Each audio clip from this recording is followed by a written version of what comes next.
Wake that ass up. In the morning. The Breakfast Club.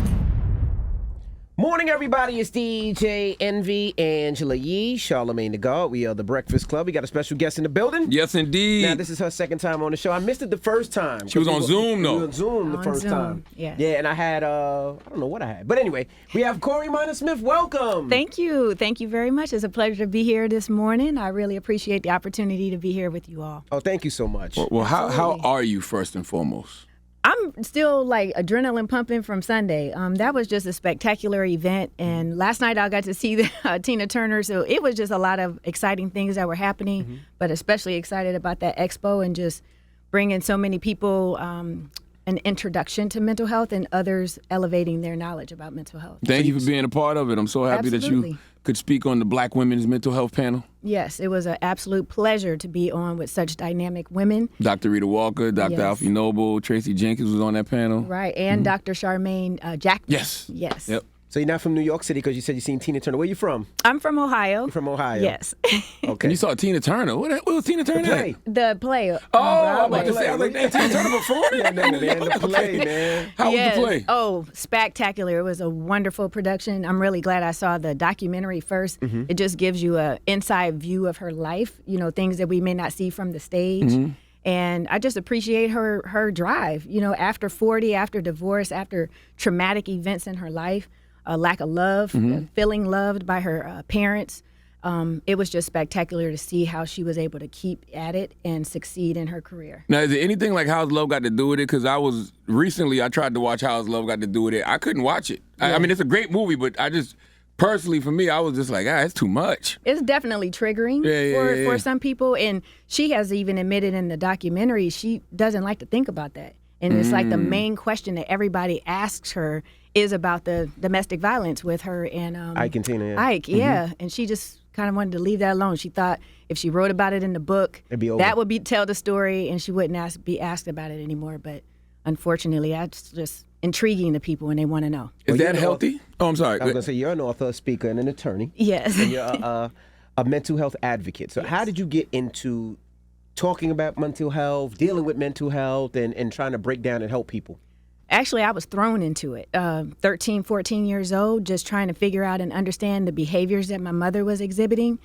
It was kind of, all I could describe it at that time as a 13-year-old, 14-year-old is that it was weird. I just could not comprehend what was going on. What was weird? What was going on? Things that she would say. A lot of paranoia. You know, it could be a small hole in the wall from a nail. When you hang up pictures, and she thought that microphones were in there, and people from the church were listening to her, and the pastor talked about her.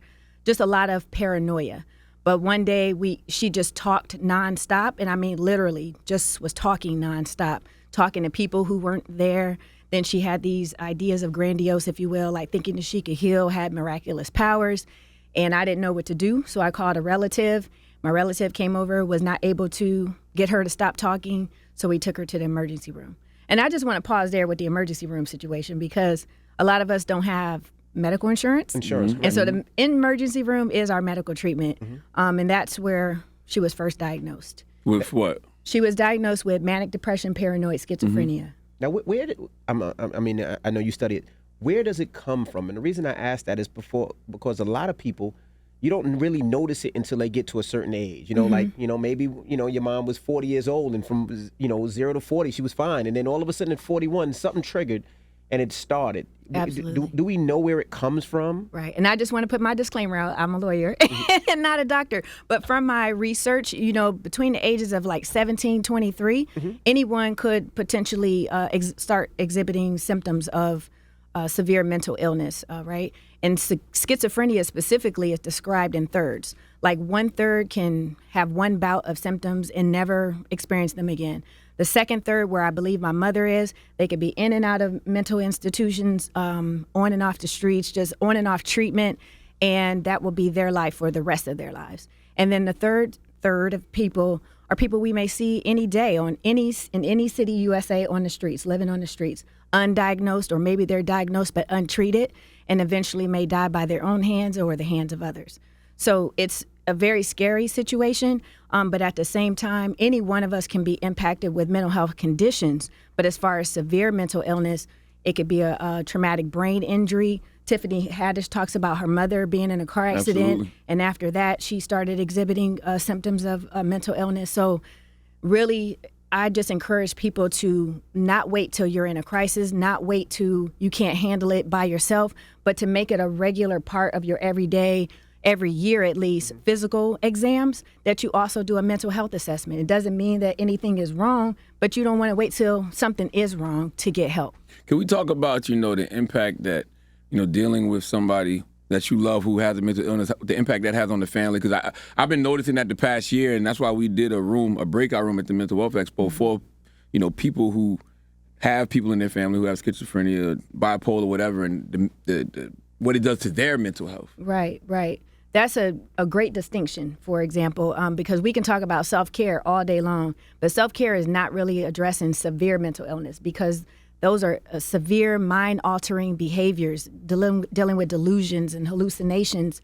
Anonagnosia, that's when a person doesn't even have the insight that they're sick. Not denial, they lack insight to even know that they're sick. So as far as those who are caregivers, loved ones, you really have to implement self-care. You really have to implement boundaries. And that's something that I had to learn along the way. And seeking help before we were in crisis. I spent, I guess, like 30 years. I really just instituted this as a part of my life in the last 3 to 5 years to have regular meetings with my mother's treatment team instead of waiting for when she's in crisis and I'm just trying to call anybody who will answer the phone to help us, when she's run off to another state. Or I've had calls where my mother was found in a vacant home with no utilities, and she does not have to live like that, right? But there are a lot of people who give up on their family members. I'm an only child, so it's just something that I could never do, but I had to create boundaries for my own well-being, for my children's well-being, and just to be able to still be here for her. What boundaries do you create? Because, it's once you bring that into your life, it's, kids don't understand. The same thing with my mother-in-law. She got into an accident and it started. But as crazy as it is and how difficult as it is, you got young kids as well. So you're also fearful that, she might snap one day and hurt one of the young kids. So how do you create those barriers? Because most people don't want to put their mom in a home or in a facility. So how do you create those barriers? And I'm one of those kids that was attacked. Unfortunately, a part of my mom's psychosis, I am the subject of the good and the bad.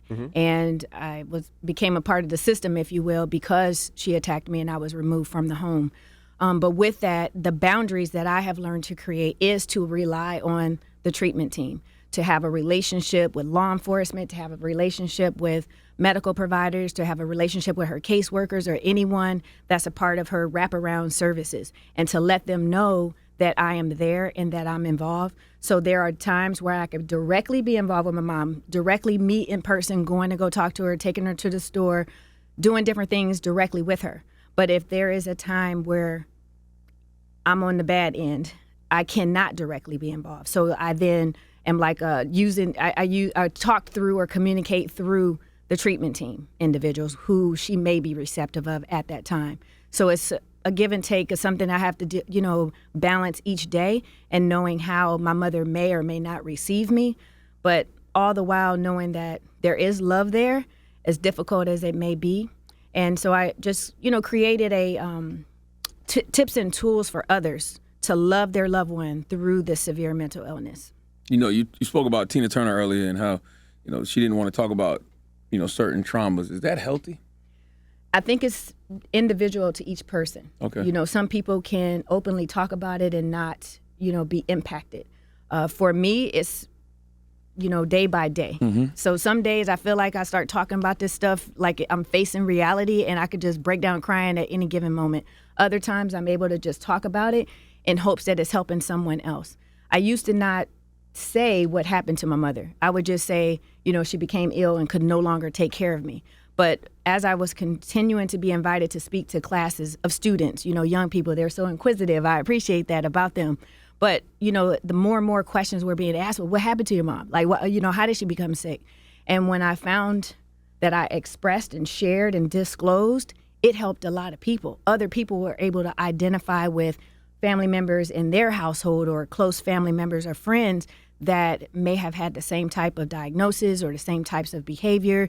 It may have been blown off as drug abuse or alcohol abuse, but it was really mental illness or a dual situation, because that is a case as well. Why do you think it's so? It seems like to me that mental health is a lot worse in the last couple of years. Like, is it the food? Is it the drugs? Is it social media? Is it television? Like, growing up as a kid, I've never seen anything like this. I mean, you look at the news and it's cases and cases and cases and cases and cases, and you hear it so many different times. It feels like it's getting a lot worse. Do we know the reason why? I think people were hiding it. Yeah, hiding it, and plus media, and plus, I mean, even with the killings and abuse of Black people, we know about it more now because of cell phones. People are recording things and sharing it. And one part of it is good because we are talking about it more. Even to think, I couldn't think of the rapper, but you said it at the expo, Meek Mill. Him saying that he doesn't feel comfortable talking to people that he doesn't know, that starts a discussion, right? Because everybody that starts therapy may not like it. It took me 3 times to actually go and then fully embrace it, and I still do it to this day. But each person is different, and I believe that the media has an instrumental role in how mental illness, mental health conditions are portrayed, and it's important for us to be able to weed through it all, whether it's social media, the news, or otherwise, to help us to know that there's a positive aspect to this. And even though there are dangerous aspects of it, there are ways to get help. There are ways to help your loved one, or if it's you, for you to be able to get help. And it's the difference between mental illness and mental health. Well, mental health is just overall a part of our physical health, right? So if we look at it on a spectrum and what you may be dealing with, whether it's stress that leading into depression or anxiety it's all on a spectrum, mild to severe. But again, to give a distinction, a clear distinction, any mental illness, health condition, issue versus severe mental illness. And that severity is incorporating the bipolar, the schizophrenia, where it is severe mind-altering thoughts, the delusions and the hallucinations. I want to talk about attorney Corey Minor-Smith. How does, young Corey Minor-Smith dealing with her, mom's issues, how does she keep going to become attorney Corey Minor-Smith? Well, it has definitely been a journey, and something that I touched on last night, just, reflecting on Tina Turner's story, was having support. It is so important to have support. So while my parents may not have been there all the time, I ended up in like 8 different households, moved at least 21 times before I even went to college, 14 different schools at least. And I say through it all, there were people who filled in the gaps when my parents weren't able to be there, when family may not have been able to be there or even knew what was going on. So support. Without that, I would not be where I am in my life today and would not be in a position to help my children, to help support them in whatever they decide to do in their lives. So definitely it's support. It's nothing that I was able to do on my own. Who lit the spark? Why attorney? When I was removed from the home and had to go to court, I remember I was so excited about going to court that day. I wanted to go into the courtroom. I wanted to see that person in the black robe. I wanted to know who the people were in the suits. And I'm telling you, they had us sitting in the lobby like the whole time. I remember the caseworker just came out and told me they're going to let you move in with your grandma. And so I never got to go into the court. But high school, there was a program called JTP, Job and Training Partnership, and they would assign students out to work in the community. And I was assigned to the local court, the Camp Municipal Court. And I knew then I wanted to be a lawyer, and apparently talked about this in high school because people wrote it in my yearbook. And, when we grow up, I want you to be my lawyer. I thought I would work for Disney because I really love Mickey Mouse. But eventually became a lawyer, and that wasn't easy either, but with the support, I was able to do it. Wow. What do you feel about, some people feel like they have to unpack or go through their past trauma. And then there's some people that just say, you know what, kind of like Tina Turner, I don't want to talk about it no more. It's in the past and I want to move on. Do you feel like you have to discuss the past trauma to be able to move on? Or do you feel like some people could be like, look, it's in the past, I keep moving, it's not even a thought? Well, I think that my past, just with people asking me about it and things of that nature, helps to fuel my future, fuel my present. A lot of us are dealing with ACEs, adverse childhood experiences. That's right. I just recently got hip to that phrase, and I'm like, wow, it's deep. Dr. Wendy Ellis, I believe, she's with the Milken Institute, George Washington University. But I heard her presentation in Ohio, and that's when I first learned about ACEs, adverse childhood experiences. Many of us don't identify with that or know that that is what has shaped us to behave and think the way that we think. And a lot of us don't even acknowledge the things that we have gone through, but they do impact us. And so however it impacts us, we need to know that there are ways to address it, to unpack it, to, peel back the layers and know how we can move forward in a more positive way if we need to make changes. And ultimately, I believe that anybody wants to live the highest quality of life they can. And I believe that addressing whatever issues, and they say, I've heard it said, our issues are in our tissues. So really like David McCullum's efforts with the release, the trauma release and stuff like that. Whatever tools that are available, I encourage people to use them to help them to just move forward. In certain cases, it's very difficult, right? And I'll use Charlamagne because Charlamagne talks about it a lot. Charlamagne talks about being abused as a child. Even though he can go to a therapist and they can talk about it and unpack it and everything, that still won't change how he feels about his kids. I can guarantee if you ask him now how many times his kids slept out the house, he'll say never. How many? Never. See, you know what I mean? So right. Even though it's unpacked, you still deal with what happened in the past. So some people will be like, well, why go back to unpack it? I still have to deal with it regardless, But some issues are just things that you need to put in place just for protection's sake. It doesn't mean that it necessarily happened to you, but you hear about it in on the news in the community, and you don't want that to happen to your child. So it may be intensified because it did happen to you, but I think that's a normal reaction for any parent to want to protect their child through any hurt, harm, or danger in any way that we can. Unfortunately, we can't, be with our children 24/7. So you hope that the things you teach them will help prepare them to be able to protect themselves when they're not around you. But, either way, unpacking and learning about yourself is critical. It helps you to love yourself so you can love yourself first and then be able to love other people. And one thing you'll realize in therapy, man, most every issue you have as an adult can probably be directly tied back to something that happened to you in childhood. So that's why I think it's important to, heal those inner child wounds. Yeah, absolutely. It's important. And I think it's just a part of self-assessment, self-awareness, and again, self-love. Now, what do you think? What ways can we make? I want to ask you this. We had Jason Wilson on the other day, right? And he was talking about the trauma that black men deal with. What advice do you have for women who may be involved with a man who is dealing with trauma? Wow, that's something hard to unpack because sometimes people mask or hide things, and you don't know what is really going on with them, and they may not know what's really going on with them. So open communication is essential in any relationship, but especially in an intimate relationship, for a person to be able to explain their feelings, their emotions. And if you're not able to do that, I don't think you can effectively move forward as a couple. So each person, man, woman, whatever the relationship dynamic is, needs to be willing to be open, to openly communicate if you want to have a real relationship. I got homegirls who say things like, I'm not dealing with a man who's not in therapy. I got homegirls who will do it and then say, you know what, I don't need a project, I need a partner. So when you're a healed woman or a more healed version of yourself, do you find yourself turning these brothers into projects? Because you can look at them and see where the wounds are and see why they're hurt and know they just need some healing? I think I've done enough of that. No.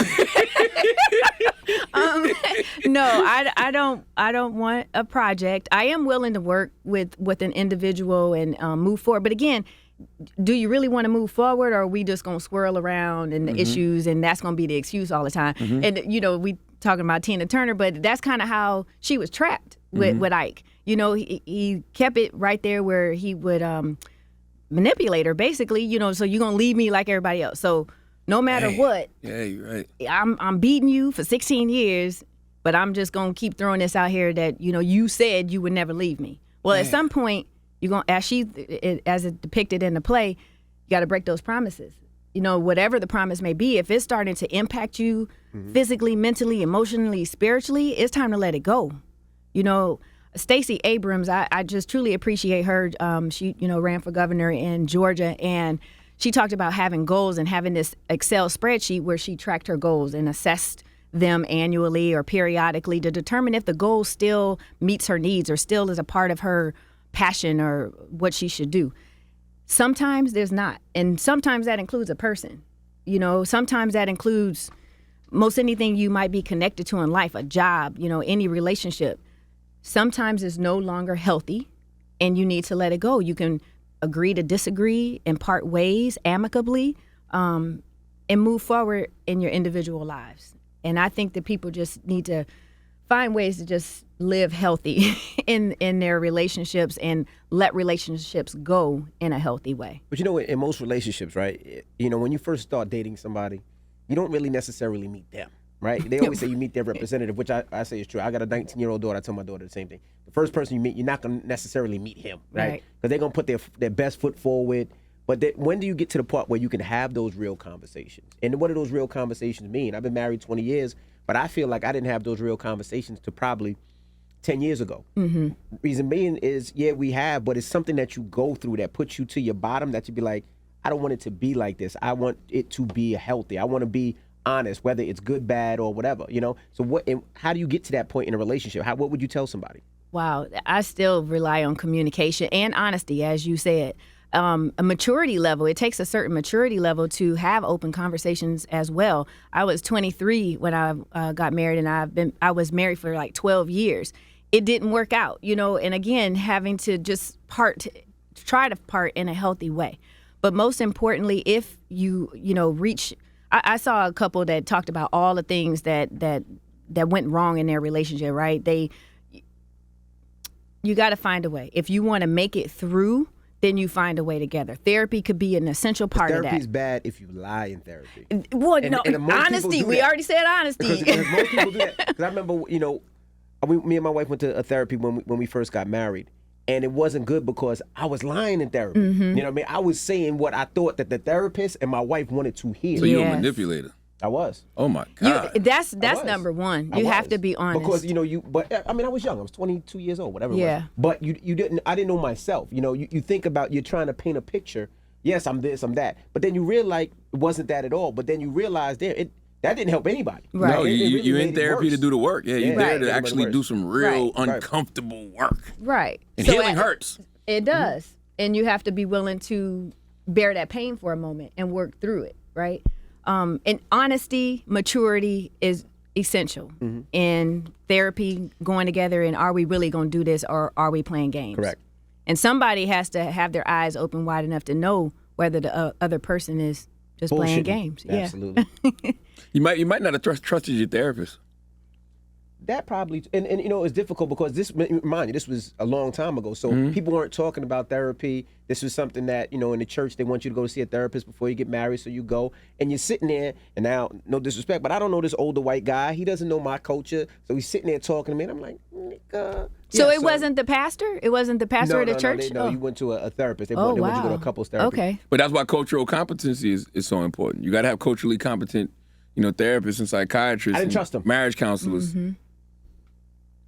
So it's important now as a part of your growth and development, or helping other young couples that are deciding to marry? We don't go to therapy now, but our conversations is way honest. It's brutally honest to the point where you can tell when somebody loves you and wants to, you have a conversation based off love and based off resolving the problems if there is a problem, or based off of being honest and being truthful.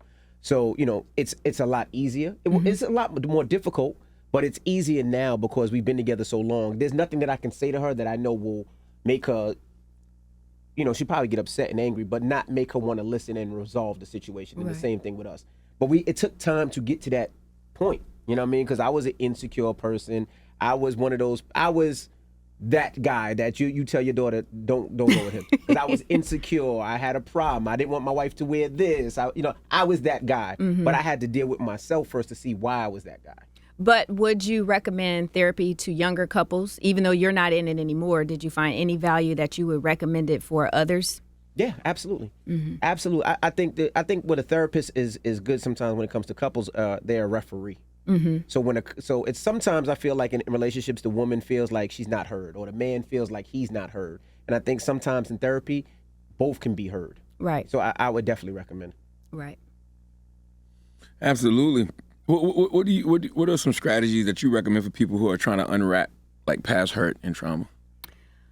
I say to stop and to breathe, which is absolutely essential, to self-assess the situation, to understand where you are, who's there to support you, who can help you get through it, to evaluate your next steps, and to prepare with, again, building any tools, any individuals that can help you directly, not just people who are there but not really there, but really knowing who is there to support you and lift you up. Because we have wing clippers and tire slashers that don't want to see you move forward. So once you have the time to just stop and breathe, self-assess, and prepare, evaluate, and then prepare, you can take action to move forward. And that's an ongoing process. So it's not something that it's a one and done. Each day we can be faced with stuff that can just set us back, like 10 steps, if you will. But if we have these systems in place, individuals in place that can help us through, our immediate contact individuals, like who do you call? Who's your emergency contact? If you had a crisis right now, who would you call? And if that person isn't available, who then would you call? Right. Having those things literally in place can help you through most any situation. It's difficult. We are not saying that these tips and tools, you just apply them and your life going to be smooth sailing. No, but it can be much, much, much better knowing that you have a system in place, individuals in place that can help keep moving you forward, keep helping you through your emotional trauma, because life is just hard. It's really, really hard. And then to have mental health issues and conditions on top of that, it can just be tremendously hard. And so, and having a loved one that is dealing with severe mental illness, you have to find a way to balance it all. Now, I love the work that you guys are doing, and I say it all the time. It's a matter of changing the narrative, right? It's you go to the barbershop now, and when I go to the barbershop, somebody might say, hey, Envy, and me and my wife's dealing with this, how did you go through it? And I love those conversations. Yes. And the fact that Charlamagne has, he stood on his mental health ground where people can feel comfortable talking about it now. And that's what you want. And it's cool to talk about basketball in the barbershop and basketball with your friends, but also sometimes you need that cleansing that, yo, bro, I'm dealing with this. How did you deal with it? Right. Can you help me with this? And that's the big thing I love about it. So I commend what you guys are doing, and even the expo. I just thought it was great. I think it's awesome, too. So I commend you. Thank you for all that you're doing to help elevate this voice for mental health and breaking down the stigma. And there is a... To God be the glory. I'm just a humble servant. Absolutely. Well, thank you for letting him use you. That's How about right. that? Yes. And a part of this whole journey for me was just creating information to share with other people, because I couldn't identify with what was going on with my mother. And I wanted to know, how does the family help a person? So I started turning to movies and stuff that showed it. And I talked about it at the expo, but Out of Darkness was the first movie that I saw my mom and my life depicted on film, and I could try to relate in some kind of way. And then like The Soloist, and there's just various movies that have come out since then. But I created my go-to mental health guide, and I encourage people to go and get it. It's at CoreyEmpowers.com. It's for free. You just request it, and it has movies, apps, blogs, articles, all kind of organizations. Your organizational Mental Wealth Alliance and others. I was able to meet the executive directors at the expo, but they're in my mental health guide as well, and to help people to just know that there are resources that are available, and to know that you don't have to call 911 anymore. You could call 988. And so for individuals who have I didn't know that either. individuals who have T-Mobile has already implemented the use of 988 and transferring those calls for those who are in crisis. But all cell phone providers are supposed to do it by 2022. Oh, great. And did that's not in my know mental health that. guide as well, so that you can know about that information. How How long Who has to that call. been around?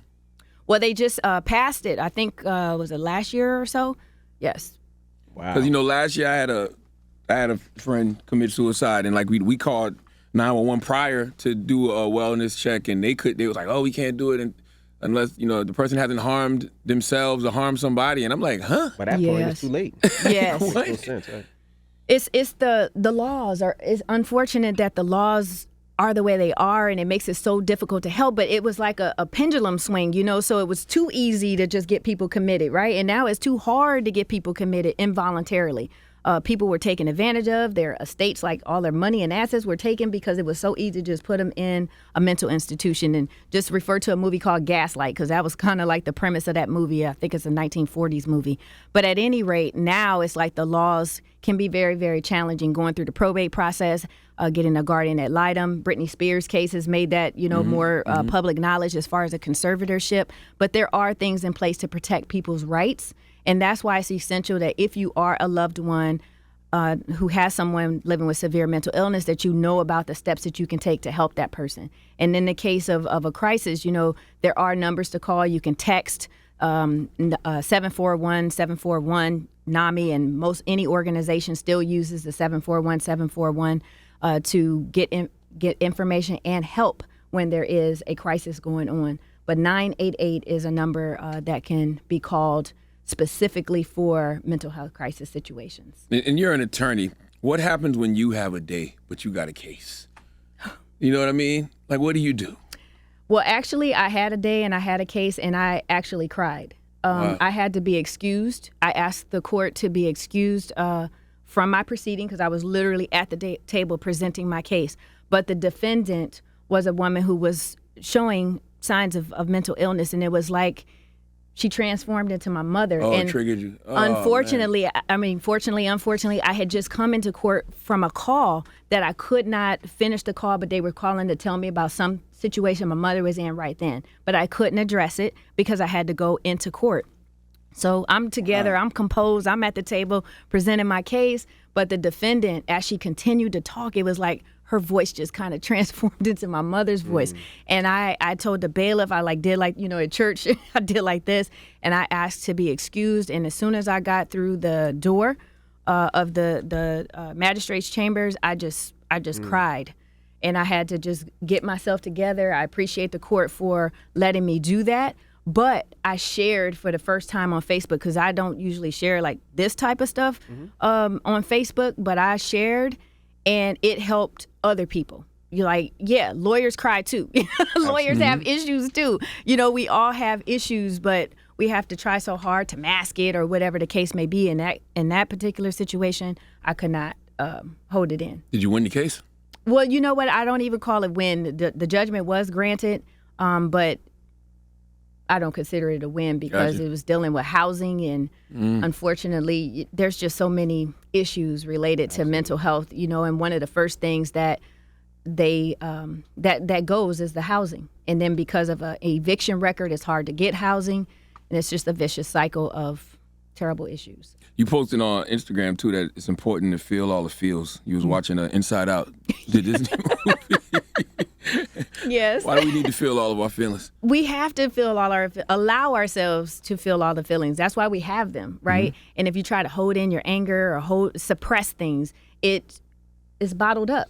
And I heard the phrase bottling and brooding. I believe those are techniques that I used throughout my childhood to get through. But if you find effective and healthy ways to deal with your emotions, let them come and let them go, right? You just don't stay in it. So even if you're angry, even if you're sad, you allow yourself to feel that and let it go. When you hold it in, it's like it's going to come out at some point. There's only so long that you can hold the way you feel. And I think it's important to find effective ways to do that. And for me, some of the ways, like I wrote a song, right? You write music? It's a song called #Driven. I wrote it because I was going through a really emotional situation at the time. And my friend, I wanted her to sing it, but we were on the way to the studio. I'm driving. She was writing out the lyrics. And she was like, you're going to sing this, right? And I'm like, what? So she's just writing the lyrics. And by the time we got to the studio, I think we were there from 9 at night to 5 in the morning. And #Driven was born. But that was a way for me to release what I was feeling at that time. And she helped me to do that. Well, I'm going to ask you a question. I want you to feel into this question. Oh, goodness. Because you just gave me a good segue. Why should people go get your book, Driven? People should go get #Driven because it is a resource for families and friends that have a loved one living with severe mental illness. It is a practical guide, if you will, showing real life situations, lived experience that can help people to get through their situation, or at least give them a baseline knowledge of what may be going on with them and a family member or a loved one, and just start the process of learning more. Absolutely. Give them We'll all go. your information. That's right. Well, my name is Corey Minor Smith, and you can go to CoreyEmpowers.com for more information and all of the social media. I am Corey Minor Smith on Instagram, on LinkedIn, and on Instagram, I'm Corey Empowers. Corey Empowers. I like the fact that you put Empowers in your actual name. Yes. Why is that important? It's important because I want to be empowered, and I want to teach other people to be empowered. I feel that we can start in a place of being powerless, and at some point, things in our lives help us to be empowered, and it's our responsibility to help empower other people. Well, thank you so much, Corey Minor Smith. Attorney Corey Minor Smith. Titles matter, Right. Envy. And definitely go to her website, CoreyEmpowers.com. There's a lot of information on there, and you can see if she'll be in your city, your town. All And right? go get Thank hashtag you. driven. Her That's book. right. It's The Breakfast Club. It's attorney Corey Minor Smith.